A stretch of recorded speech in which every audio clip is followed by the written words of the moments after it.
আজ new year special বানালাম white sauce pasta আর তার সাথে চিকেন ব্রেস্ট। তো প্রথমে কড়াইতে বাটার গরম করে নিয়ে তার মধ্যে 1 চামচ ময়দা দিয়ে নেড়েচে তার মধ্যে আদা কুচি রসুন কুচি দিয়ে তারপর নাড়াচাড়া করে দিয়ে দিলাম 1 কাপ দুধ আর তারপর সেটা ফুটে উঠলে দিয়ে দিলাম চিজ আর সেটা ফুটে আরও ঘন হয়ে মিহি করে কেটে ভেজে রাখা ক্যাপসিকাম আর তার সাথে দিলাম চিলি ফ্লেক্স আর দিলাম গোলমরিচ গুঁড়ো আর স্বাদ মতো লবণ এবং মিষ্টি দিয়েছি।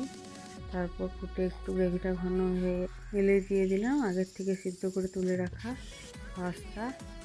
তো তারপর সেটাকে ভালো করে নেড়ে চেড়ে মিশিয়ে নিলে রেডি সুন্দর সুস্বাদু ডিলিশাস পাস্তা। আর তার সাথে চিকেন ব্রেস্টটাও লবণ হলুদ আদা রসুন বাটা আর ধনেপাতা কুচি দিয়ে ম্যারিনেট করে 8 ঘন্টা রেখে তারপর 2 পিঠ সুন্দর করে উল্টে পাল্টে ভেজে নিয়েছিলাম আর দিয়েছিলাম পাস্তার সাথে। তো কেমন হয়েছে অবশ্যই জানাবেন।